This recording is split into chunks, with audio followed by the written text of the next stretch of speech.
Welcome back. Today we have with us a new and special guest, Tom Drolet. Tom is president of Drolet and Associates Energy Services, Inc. Thanks, Tom, for being here with us today. My pleasure, Jeb. Look forward to it. Tom, I've seen some of your presentations at the Cambridge House conferences on the future of nuclear power post Fukushima. Could you tell my readers and describe what you've been discussing about the importance of the future of nuclear as a baseload power? Well, I look forward to doing that with you, Jeb.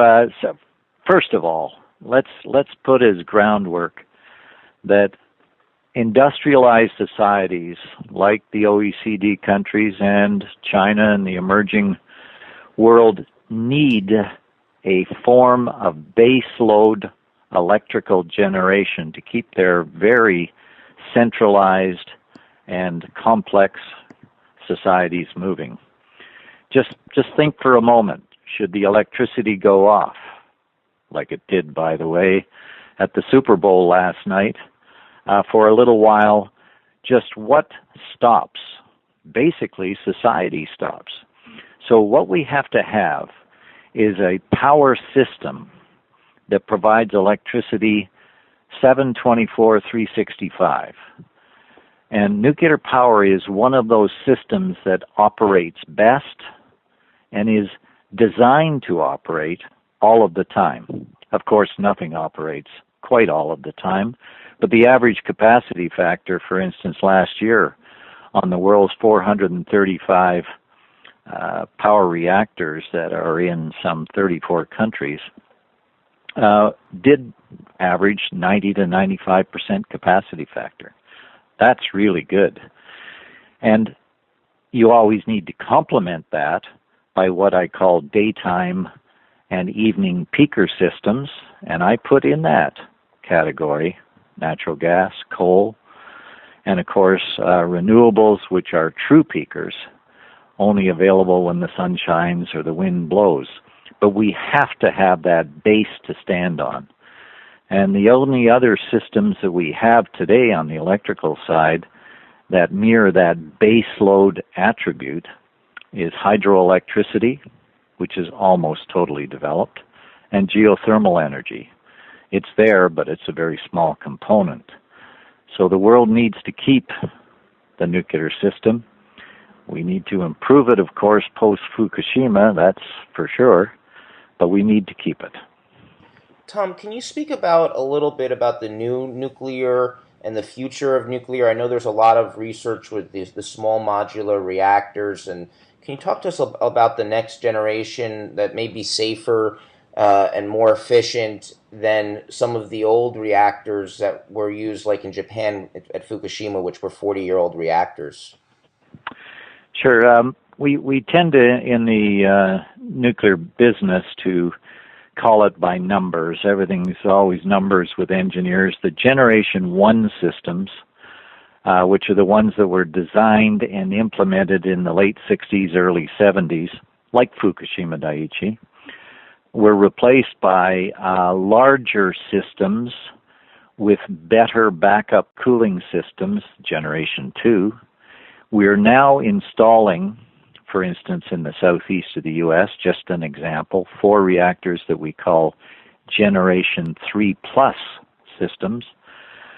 They're all big 1,000 megawatt systems that are passively cooled if there's an incident that cuts off the electricity for the pumps, that are somewhat more modularly built, and therefore have the chance of being constructed quicker and somewhat cheaper.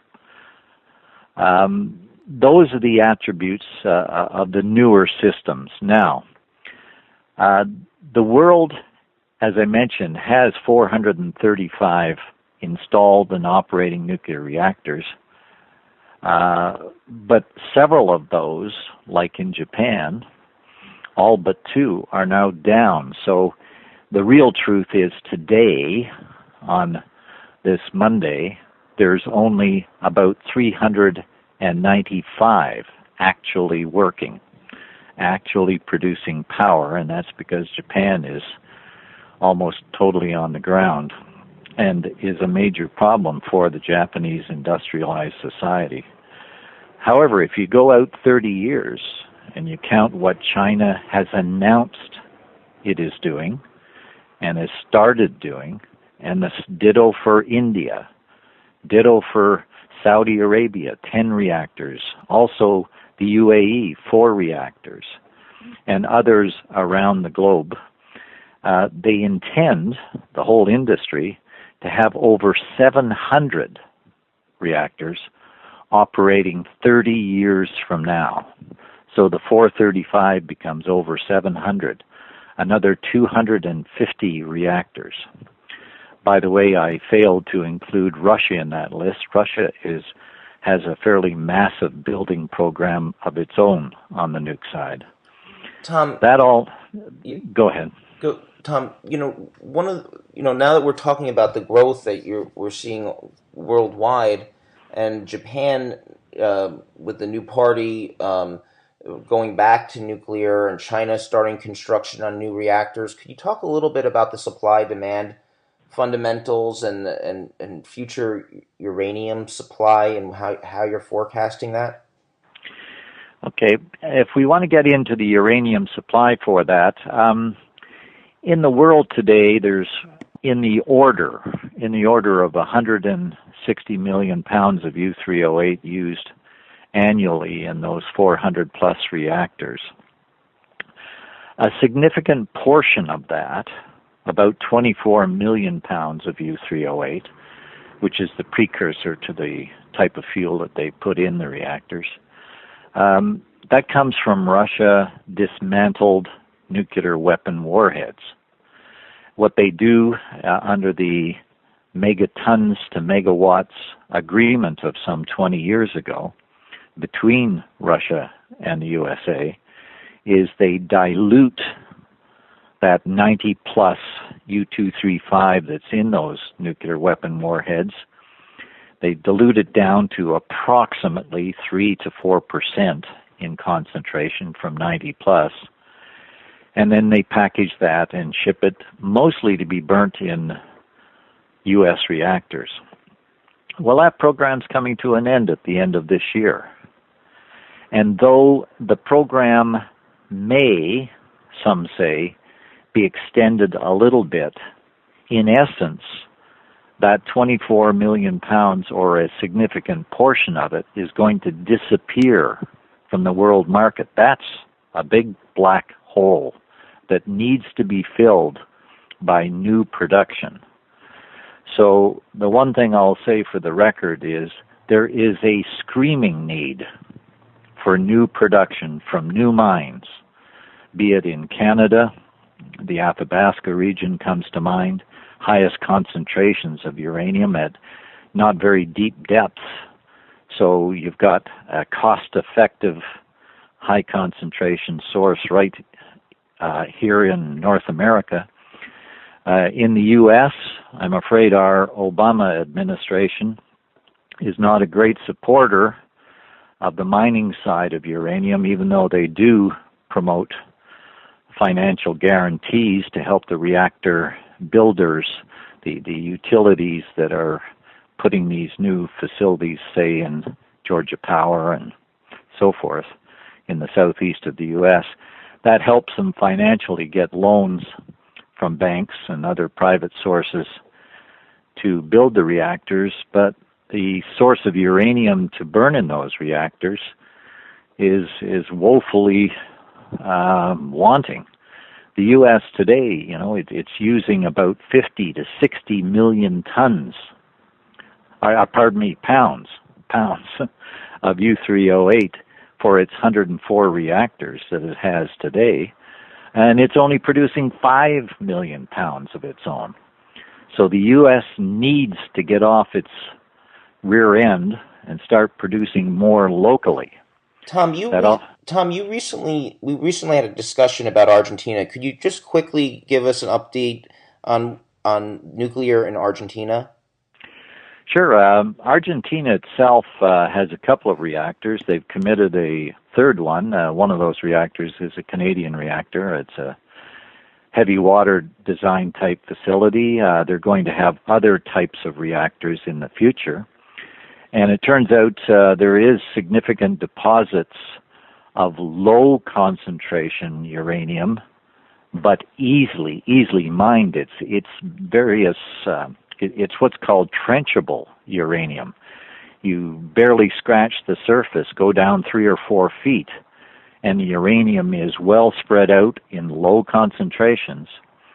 So you've got the deficit factor of having to enrich that uranium from the rubble that you're getting it from.